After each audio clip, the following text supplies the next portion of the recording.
one thing I'm curious about is there's a lot of attention on Chat GPT and the whole generative AI sector. How does that change the risk environment?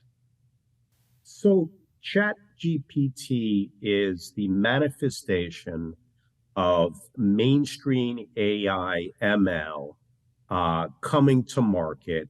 And it's something we've spoken about for a number of years. And what it does create is availability of a platform that can enable hackers to, on the fly, put together malware that is informed, that is productive when it comes from a hacker's perspective in ways that perhaps they couldn't do before. So it enables the attacker. It also enables cybersecurity companies that are acting to defend and protect against that to counter that. So there's a bit of a cat and mouse game that is being produced with chatbots like ChatGPT and others.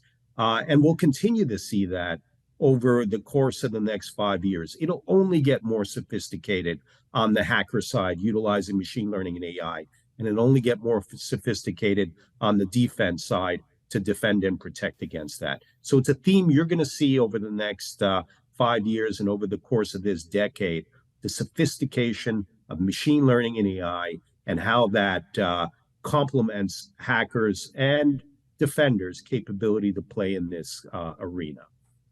One thing I think is interesting is we've seen these universities that have started to ban TikTok. We've done a lot of coverage here about TikTok and ByteDance. Are we over exaggerating the threat there, or what's your view of that? Well, certainly, universities have the right to limit applications on their platforms, and I think for the most part, it's not.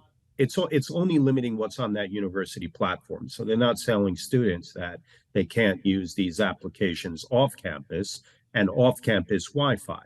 But what they're addressing is a concern that it has existed for some time, and it's the potential of weaponizing data that is pulled off of just about any network. Now, we're all used to utilizing applications, the web, where certainly our identity and our behavioral dynamics are being picked up by vendors. However, in this case, TikTok happens to be controlled by a potentially adversarial nation state. And the concern there is that the weaponization of data would work to the detriment of organizations, universities, governments, and even individuals at some point. So certainly universities are well informed on this topic and have taken a measure that protects against the potential, in some respect, of the weaponization of that data, and even the collecting of the data such that it's stored and prioritized for future use. When you think about the data that could be weaponized, there's obviously the user data from the accounts and such. Is it the content as well? I'm thinking of some of these deep fakes we've seen where, Tom Cruise suddenly emerges from a picture. How broadly is this threat manifest itself? What kind of data can really be weaponized? So there are a number of avenues that it can be manifested in. And when you think about TikTok, it's utilizing the data of users on a day-to-day basis to produce potentially content that could be detrimental to the user. And when you look at TikTok and how it's used in China and the types of content that are on that platform are materially different than what is presented in the United States. So we've all read about the dangers of social media for teenagers and particularly younger girls and ultimately heavy users of that platform. The ability to manipulate the message such that it impacts the user is part of the weaponizing of data. That's one avenue.